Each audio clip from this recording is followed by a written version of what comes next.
FRC fam! Again, it's Chai. And Rap! Yes, and we welcome you to our World Youth Day special entitled Tara, Kabataan! Yes, and you know, it's been an awaited week in Portugal on August 1 to 6. As we all know, that's the World Youth Day. And sobrang lucky natin dahil ang aking FRC partner over here is actually one of the youths na nag-attend ng World Youth Day. Yes. And ikaw ang guest natin today. Yun, ako ba? Akala ko may hinihintay pa tayo.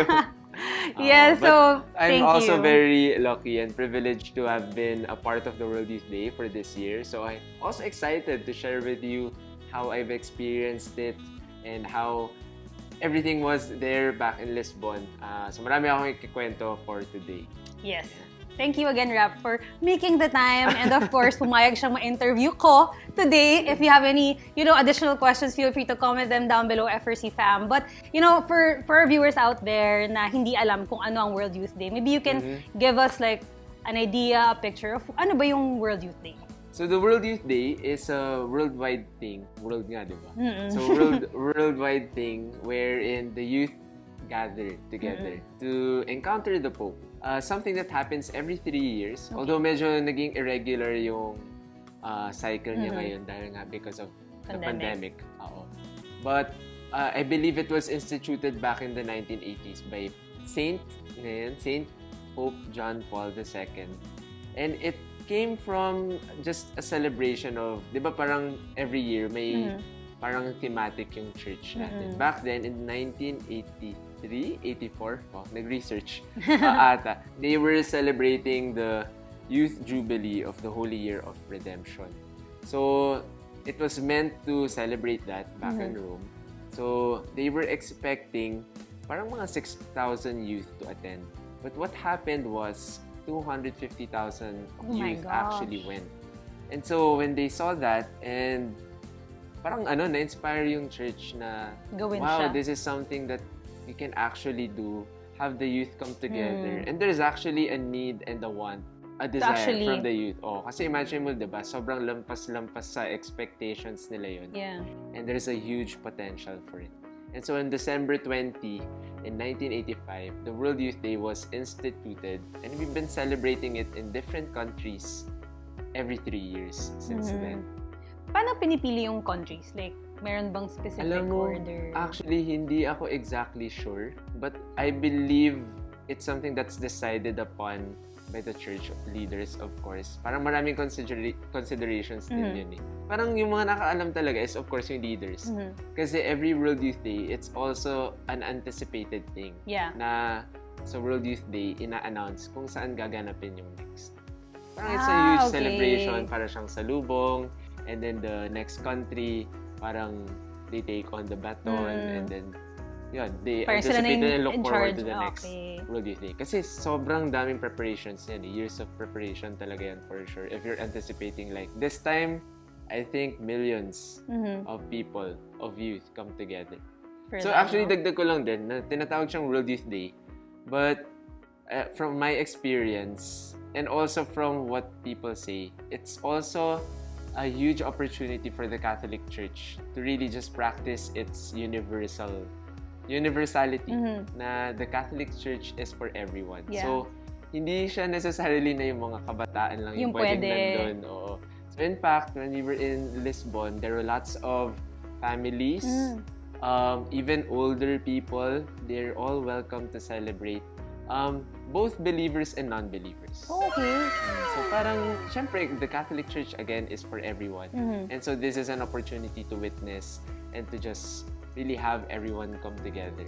Yeah. And of course, it must be God. such an experience kasi makita mo talaga from everyone, like, everyone around the world would really go there. Like, we have other people around the world who's actually a member of the church. But how do you get picked? Like, may pilian ba yan? How do you go there? Like, kunyari ako, I just wanna go. Like, punta ako, ganun. Like, actually, the easiest, if you really wanna go, if you desire to go, I think the easiest way is to, of course, find yourself a delegation.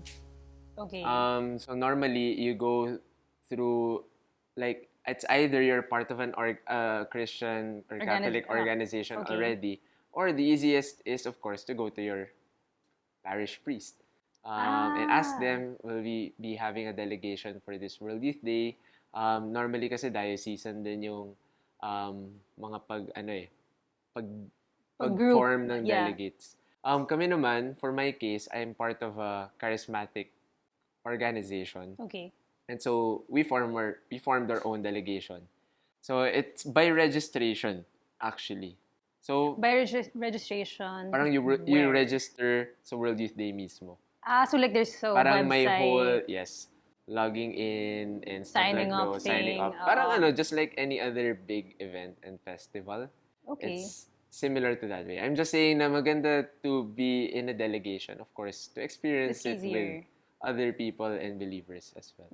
So yun. Actually, it's also a story in itself, yung whole preparation period for me.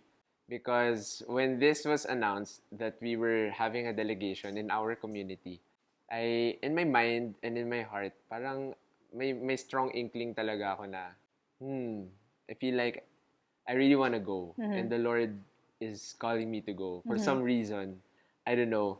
Basta I think this is Nafe-feel mo something that I lang. want to experience. From there, I mean, syempre, may mga kailangan kang bunuin. Like visa preparations, practical stuff, logistics. fundraising, really, really important and really, really big. So our community had lots of different events. We had our own individual personal fundraising. I solicited from mga ninongs, ninangs, mga ganon. My first visa application actually was rejected.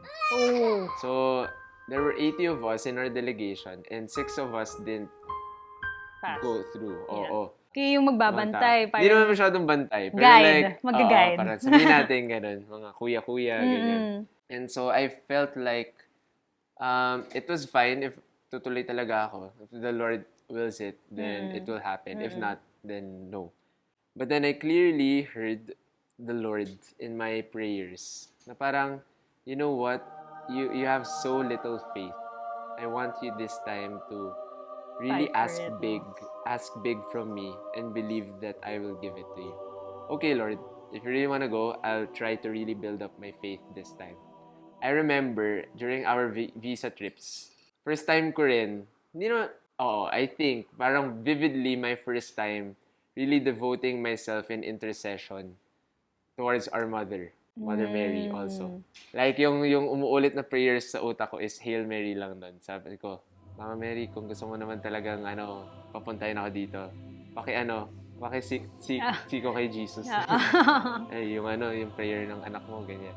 Kasi, I don't know, may inkling lang nun kasi the whole theme of the World Youth Day also was something that revolved around Mary. It was very specific, which I found very interesting. The theme was Mary arose and went with haste. And I got it. We got through a second round of visa. Marami ring mga na-reject na visa. And we just had to, like, do what we can. Yeah. And leave the rest up to God. And that's what happened. Mind you, the visa we got was like around 4 days before we had to leave. Oh, So, do you have the ticket na? Wala pa. Okay. So, magbubook ka so, pa. I mean, naka-hold yung ticket namin. But we had to forgo that kasi our visa wasn't Approved. coming pa. Oo. It was supposedly a call for me to really also prepare. But like, I was just, pag tuloy na yan, tsaka na ako magano. Ayun, 4 days. 4 days yung 4 days yung practical preparation mo. lahat. But also spiritual prep, just trying to sit down and asking the Lord in prayer to reveal what He wants me to experience and to act in faith in my prayers and wanting to be there. Grabe, no? Parang nag-align lahat. Exactly. As in, meant ka talagang pumunta. Sabi nga ni Lord, di ba? Oo. Nung simulat sa pool pa lang. So, pupunta ka talaga. Mm-mm. Was it your first time? Actually, it wasn't my first time. Okay. The first time that I went to World Youth Day was back in 2011 in Madrid.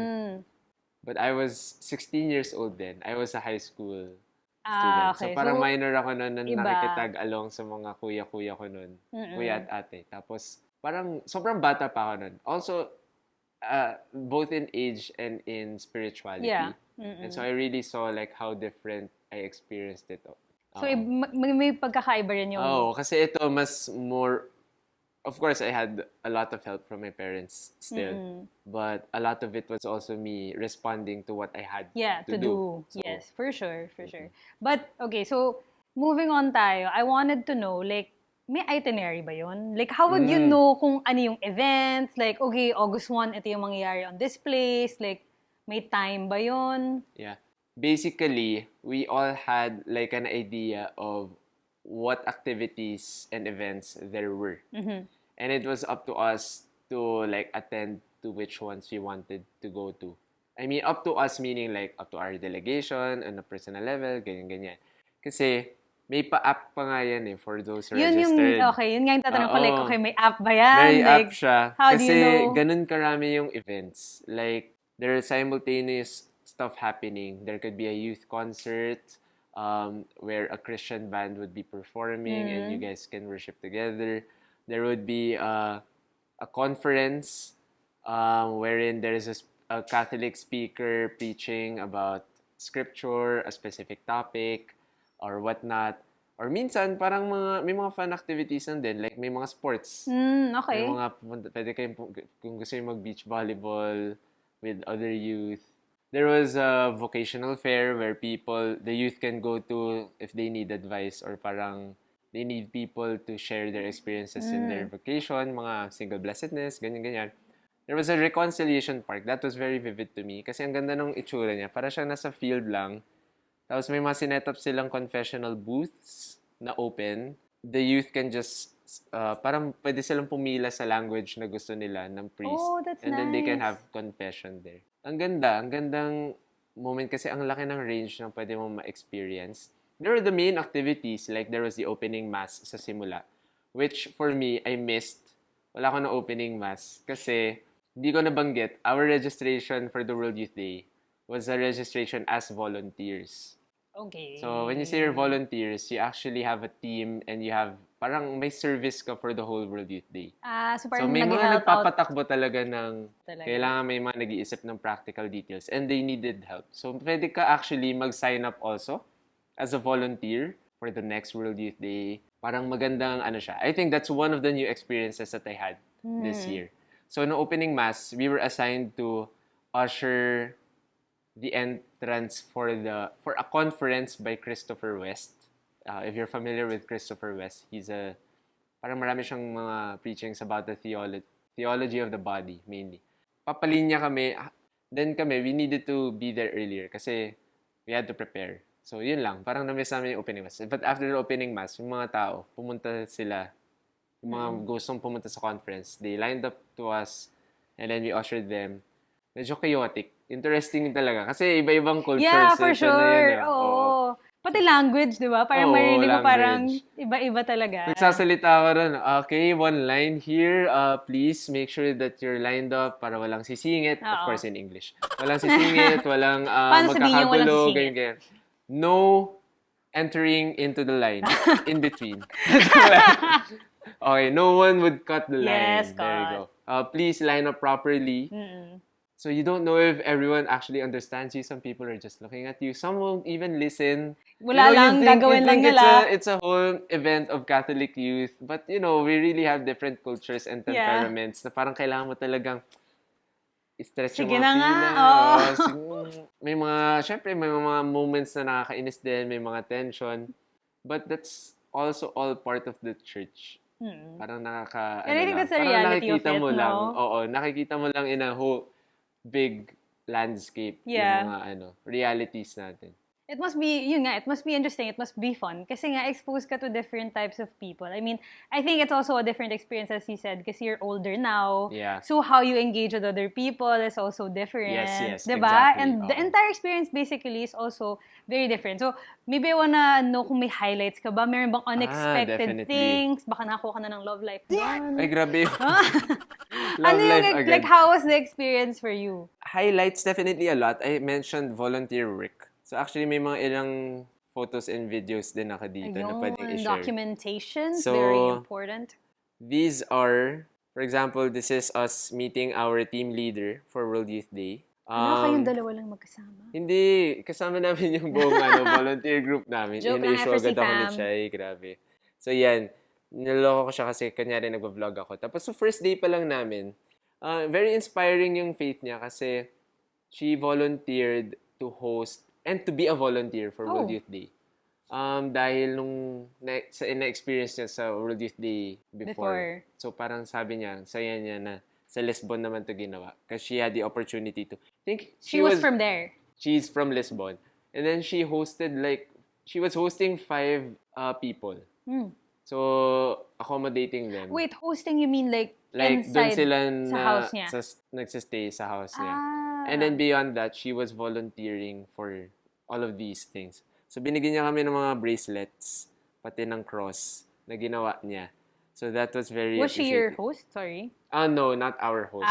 Okay. So, our delegation, we were staying in a different place. Parang sa military barracks naman kami naka-assign. Kasi big delegation kami. So, parang dun yung nag-host namin. Yes, this is the event directress of the night of yung conference na inassurean namin for Christopher West. So, funny lang kasi sabi namin lahat, cute lang to kasi bonding moment lang siya with people who just met for the first time. Tapos sabi namin kamukha ni Anne Hathaway yung directress namin. So, ayun siya. Oh my Kamukha nga gosh! niya. Princess Diaries. Tapos tuwang-tuwa lang siya kasi binibidyoan namin siya lahat. Tapos, parang just simple interactions and joys. So, this was me unpacking meron silang meal for the groceries Oh. So, parang pwede kang kumuha ng grocery pack. Tapos may kompleto na yun. May food, may drinks, etc. Dito yung barracks namin. This was in our accommodation place. This was ito yung assignment namin nung World Youth Day vigil mismo.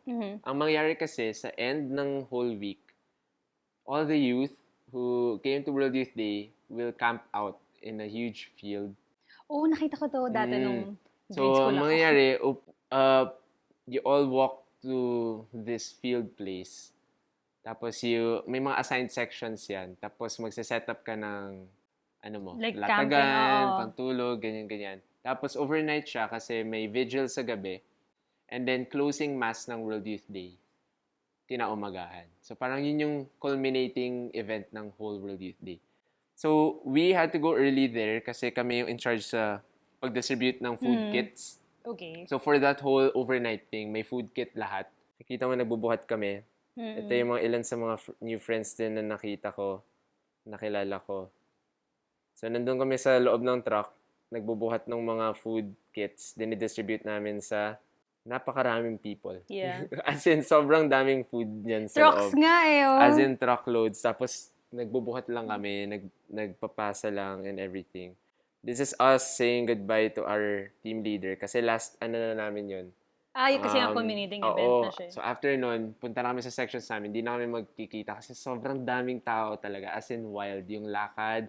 Everywhere you look, there's lots of people. Tsaka magkakalayo yung areas. Yes. So yung area na saan kami nang galing to distribute food, parang sa volunteer center yan halos . So that was siguro an hour walk away from where we had to go. Sa field na assigned sa amin. Basta yan. So, pumunta na kami sa field where this is where our delegation camped out. Yung mga naka-yellow, yan yung volunteer shirt. So, yung delegation namin, halos all of us are volunteers . So, this is where we went.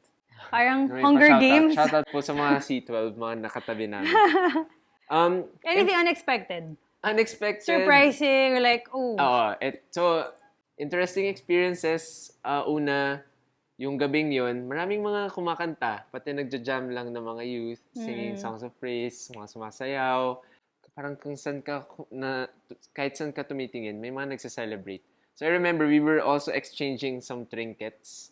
Kasi normal yan sa World Youth Day, na parang may mga dala-dala kang mga souvenirs and then you exchange it with other people. Pero, di ba natulog na kami? So, this is when? Yung sa vigil. So, nag-camp out na kami. Natulog na kami kasi sobrang buhangin dun sa place. Tulog kami. Pagkagising ko, una ko napansin, ang ganda ng sunrise. Okay. So, very beautiful. That's the first sight that I had. And then, maya-maya, na-notice ko, parang may, tong tumutugtog na music na to. Okay. Tapos yung narinig ko music, pagtingin ko sa stage, may father na naka-DJ booth. Gumaganon-ganon. Uy, last Tapos like priest? nakasabi, Padre Guillermo, DJ Padre Guillermo, ganon-ganon. So This yun is yung what tumutugtog sa time? umaga namin. So EDM ng mga worship music, Christian music. And that was such an interesting and memorable experience for us, for a lot of us. Kasi una, napaka-refreshing makakita ng talented DJ na priest. Na priest. Oo. It was so youthful, to be fair. And like, rarely do you wake up to a DJ priest. Ng sunrise. Ng sunrise. Oo. With a beautiful sunrise. Yeah. With youth from around the world. Sunrise and EDM. Like, interestingly, that was one of the highlights ng World Youth Day. Just because of like how interesting our faith and I think also you caught it actually kasi be. at the right moment. Tapos not everybody saw it. So parang it was just a moment for you. No, it was... Maraming gising na talaga sila. Lahat kami. Like, the priest was the main attraction. Parang yun talaga yung nasa program nung time na yun. Nandun siya sa main stage. So official siya. Oo. I thought parang, simulang meron lang It gustong wasn't like a mag-play. random thing. Like, it was really meant na feeling ko panggising talaga nila sa, Good sa morning. mga tao. Good morning talaga. Like, good morning, hallelujah talaga yung mga nagpe-play nun. So, pagkagising namin, yung parang walang masama yung gising. Kasi lahat sobrang good mood. Yeah. So, yun. Before we had the closing mass. And the Pope addressed us. So, Kakatawa. oo. Natuwa talaga Sobrang kami. kakaibang experience din talaga siya. No? And I think it's very special for you kasi you had 2 point of views. Like when you were 16, and then when yes, you I were... see. Yeah, so parang what made this whole experience very personal? And maybe if you can compare kung paano naging different yung experience mo. But they always say that when you experience World Youth Day, most of the time, once is enough. Because the whole week actually is very tiring. It's very exhausting. And parang bucket list siya normally na basta ma-experience mo, makita check yung na. Pope, okay na. This time, it was really a more mature thing kasi nga it's a decision to go again. Second, very different thing is that we're volunteers now. Na parang we actually had a part to play. We were wearing our volunteer shirt. And people were asking us about where to go, where to do this, how to do... And that was very interesting because that's a whole different commitment as well. The message of the Pope. So the Pope addressed the youth back then with 3 main points. To shine, meaning like to be the light, show Jesus' light wherever you are. Second, listen. That's very important, especially to the youth today. And third, to not be afraid. And those 3 points, if you look at them, parang madalas naman natin silang naririnig. Yeah. Siguro sa mga homily, sa mga ano. But there's really just something about the Pope addressing us as his youth, as the church's youth during this time. And for me now, personally, na mas mature na in faith, na relevant na siya na, okay, ito pala yung sinasabi ni Lord sa akin at this point. This is why He wanted me to go to the World Youth Day. He wanted me to receive those messages, get all the learnings that I got from my experience in World Youth Day, to put it into action, into my faith, wherever I am now, as a youth missionary, as a dance professional. I mean, all the things that I'm doing should encompass the way that I should respond to Him. There was one day that I got to spend just on my own. So, I went out on my own. I got lost kasi mali yung mga nasakyan kong bus. Di ko sila nasundan. Sobrang layo na nila. So, sabi ko, okay, I'll just go to the main event during that time. And nakisiksikan lang ako dun. Punta lang ako sa harap. Tapos, dumating na pala si Pope. As in, hindi yung ako nag-expect eh. Kasi hindi ko naman siya inahanap the whole, Kasi parang sabi ko, nakita ko na naman si Pope Francis nung pumunta So, okay siya sa lang. Pilipinas. Parang no So, pressure. No pressure. Kung makita ko siya, okay lang. Pero hindi ko kailangan makipagsiksikan. Pag saktong pagdating ko doon, dumaan na si Pope Francis. Sa'yo? Sakto. Hindi lang sa akin naman. I mean, pero sa harap mo. special ko. Pero sa harap ko, dito na pala siya. So, nakita ko siya, dumaan. I mean, syempre, iba talaga yung aura niya kasi he represents the leadership of the church. Siya yung successor ni Peter and all that. But sobrang real ng effect ng hope na binibigay niya to the people. So after niya dumaan, kita ko yung mga tao, people were crying, people were hugging each other. Sobrang impactful for them. And parang ang galing lang. Ako, yung reflection ko from that is how the Lord encountered me wherever I was. Parang hindi ko naman siya in-expect makita. Hindi ko siya hinahanap. Oo. Pero saktong pagdating ko doon, pumunta siya, dumaan si Pope. And I realized like how a lot of things in my life, especially this World Youth Day as well, has been na parang hindi ako masyadong nag-expect. Yeah. Pero the Lord is still bringing me to like so great experiences and opportunities. But this time, He really wants me to be courageous enough to ask more because He can still give more. I think Minsan iba, talaga, pag parang mag-isa ka oo, talaga, marami parang kang iba yung naiisip tama. Oo. Parang mag-isa ka tapos in a sea of like A lot of thousands people. and millions of people. Kasi Like, sa ibang lugar ka pa. I feel like Yeah, that's yeah, also yeah. a factor, no? That's very nice. As in, parang based pa lang sa stories mo. Sobrang iba yung experience mo na parang even from the time na nagpa-prepare ka ng application, visa, when you're there na exactly, na hindi ka nag-expect. yeah. Binibigay lang sa'yo, like, ang ganda pa ng pagbibigay sa'yo. Yes. So I think that made it so different than nung... Kasi siguro nung bata ka, baka di mo masyadong mabali yun. And I think yung takeaway mo dun is not as strong as how it is now. Like, pagbalik mo dito, like, how were you with your family? Was there any changes? Your work? How did it parang affect your reality naman? Kasi of course, you were in a different setup nun. But pag uwi dito, like, what made things different for you? I think yun yung isa pang striking na parang pagbalik mo sa mga big impact events or experiences like that, it's not like everything changes In a in a snap. snap. And it's like everything's different and changed for the better right away. But what you realize is at least like within yourself, your heart, something's different.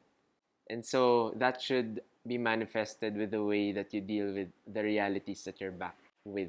I think greater appreciation of our Catholic faith and greater courage to respond to what the Lord wants me to do with a stronger mindset to really have the Lord at the center. So yung ginagawa ko ngayon na youth work, pati dance career, like just to pursue that with courage and being a light wherever I am. So parang ganun. So, ano ba naman yung baon mo dito? Ay, Pwede ba syempre. nating ma-unbox yan? Yes, ano to? Unpack. Anong tawag dito? Bag raid? Oo, bag raid! Bag Una raid sa tayo lahat, today. yay, may flag ako from Portugal. Oh, fresh pa yan. So actually, may isa sa nagbigay sa akin nito. Ah, okay. From From you just everywhere. meet people randomly there and then they give stuff to you. So this is our World Youth Day bag. Okay, bag raid natin. Ang JMJ Bag raid. Lisboa 2023. So JMJ dahil in... Oh my gosh, I forgot the translate. It's a translation of World Youth Day basically in Portuguese. So, anyways, of course, I have with me my delegation. We represented the Philippines. So, importante yan. Teka. Ano to, cape? Hindi. Sinuot niyo ba yan? Parang sinabit ko lang sa bag ko para makita Represent. nila may Ganon. Pinoy. Ganon. Okay. So, yellow siya. Actually, iba-iba yung colors ng bags. Depende sa registration mo. So, yellow yung for volunteers. This is our World Youth Day shirt. Bagong laba. Bagong laba. Ayan po. Nakabaliktad pa. Hindi pa nga nababaliktad. Baliktarin natin para makita yung kabila. We received 4 shirts. Puro for yellow or volunteers, iba-ibang colors? Puro yellow. Kasi yellow talaga we had sa to color wear it like para bright kayo in sa our crowd. different So it's a V for volunteer, not for vendetta. Okay.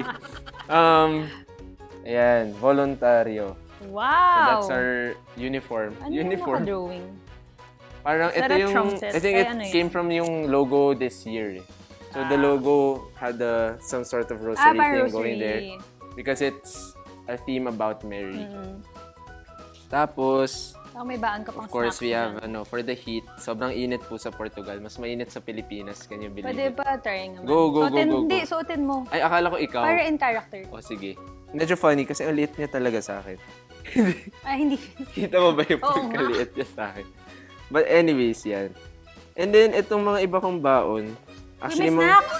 Ay, wala. mga ano na lang to. Itong mga trinkets na lang to ng yung mga exchange namin. So, we've met people from Parang different may- countries. This was from, of course, Canada. Ito, parang Fan. may pa-fan. I got this from, may nagbigay lang din. Namulot na lang pala ng Siguro, pag nakita niyo to online, niyo kay Rap. Oh my gosh. So yan, this was from Malaysia. I met someone from Malaysia. Walaan niyo kung saan galing. Malamang Mexico. Grabe, Pero meron pa actually, tayong puro pa-quiz. trinkets na to halos. Nakakatawa kasi may nagbigay sa akin ng Portuguese flag. Mas malaki pa sa Philippines Oo flag nga. na meron ako. Okay. Tapos, ito Ay, pala. suot mo na rin This to. is yung from the Pope. Yung bigay ng ni Pope na nasa bags din namin. Ay, sorry. Para mag-focus. Yeah. Tapos may picture ni Pope Francis na nagpe-pray. Ang cute. Suot mo na rin yan. Tapos ito from Mexico. Someone also just gave it to me. This is the cross that our team leader gave to us. Yan.